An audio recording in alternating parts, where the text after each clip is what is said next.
ለእርሷም ማረፊያ ታገኛለች ይላል። ጂን የምትባል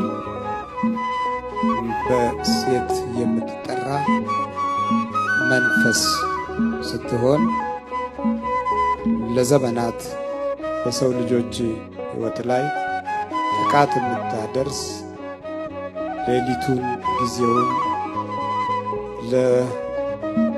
በሕይወት ወይም ሕይወት ላይ ጉዳት ለማድረስ አብራ ከሰው ኑሮ ጋር የምትዋሃድ አይነት መንፈስ ናት።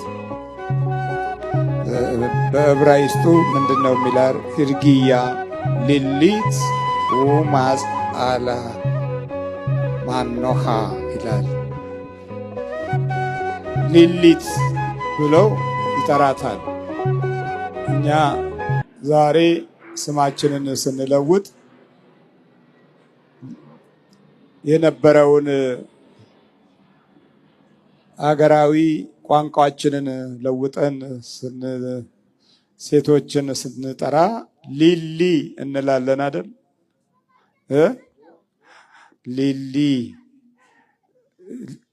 ሊሊ የምትባል የሌሊት እጽዋት አለች፣ ሽታ ያላት። እሷን እቺ ሊሊት የተባለች ሴት አጋንንት ትፈልጋለች፣ ትወዳለች።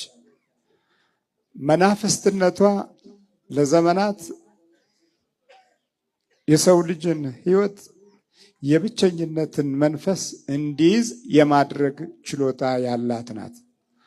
አብዛኛው ደግሞ ከዚህ ከእጽዋቱ ጋር በተያያዘ ብዙዎችን የምትፈትን ናት።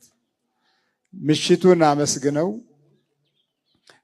ሌሊቱን ለእግዚአብሔር አደራ ሰጥተው ሰግደውና ጸልየው የማይተኙትን ብዙዎችን የምትቆራኝ የመንፈስ ባህሪ ያላት ናት።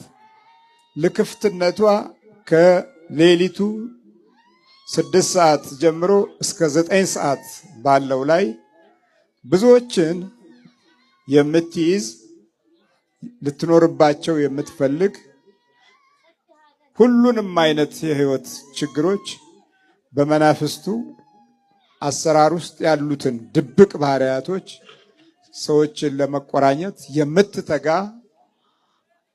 አይነት የልክፍት መንፈስ ናት እና ታዲያ ኢሳይያስ ሲናገር የዘመኑ መጨረሻ ላይ ላለው ትውልድ የምድረ በዳ አራዊት ከተኩላዎች